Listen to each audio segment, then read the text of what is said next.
explico això, d'acord? Com la meva vida, que potser us ha passat el mateix a vosaltres, potser no, de cop es va sacsejar per la qüestió aquesta que estem vivint ara.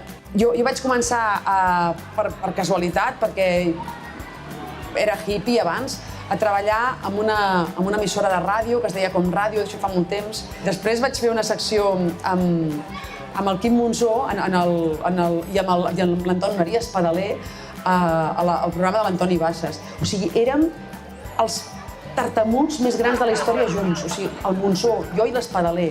I el Bassas, és que perdem target. I jo crec que el Bassas ho feia per donar esperança a Catalunya, com per dir, mira, si aquests poden parlar per la ràdio, doncs qualsevol pot fer el que vulgui, pot fer la cursa del Corte Inglés.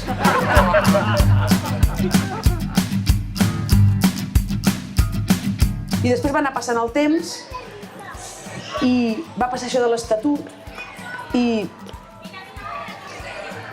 jo estava al sofà i mai m'havia manifestat. Mai havia anat a la manifestació del 11 de setembre per la qüestió de les aglomeracions, que no sé si us passa a vosaltres, però a mi em fan patir una mica les aglomeracions, excepte en moments molt emocionants de la vida, com el futbol, que quan estàs veient futbol amb tanta gent que no coneixes, a mi em passa, que tinc una sensació de germanor amb aquella gent brutal. Doncs una mica aquesta sensació, també, la sensació de dir, els grups ens fan por a tots, però també ens emocionen, no? I jo, aquests 11 de setembre, m'he emocionat. I diria que ara estem en un punt en què som molt millors reclamant la independència que tenint-la. Crec que fem més gràcia, com a poble, com a país, fent vies catalanes. Jo us confessaré que aquest any, quan van dir que havíem de fer una V baixa, vaig pensar que fàcil. No sé, m'esperava una cosa més esforçada.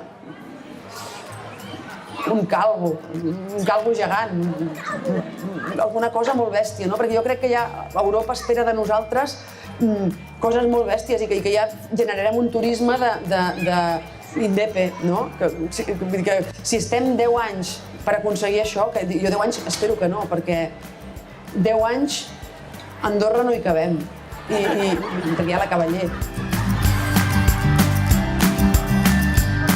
Quan vaig per les universitats i quan vaig per les llibreries i quan vaig pels instituts, veig en la gent jove un afany nou que no havia vist, de veritat, per parlar bé la llengua i per escriure bé i per recuperar això.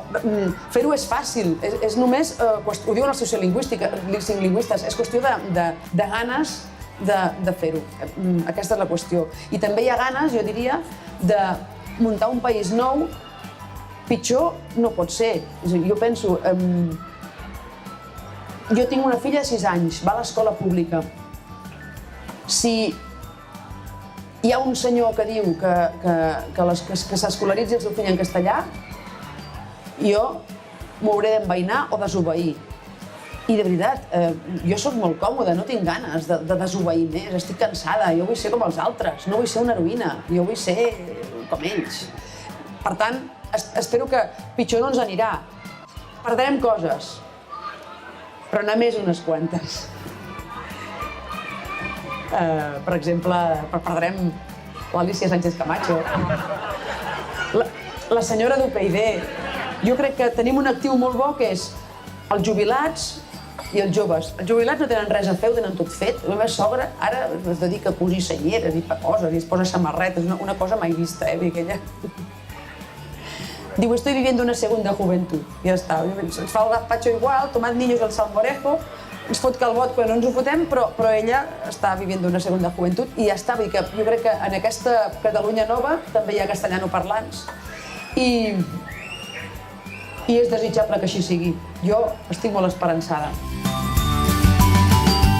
Doncs ja està, gràcies, no cal que aplaudiu, perquè tampoc m'ho mereixo.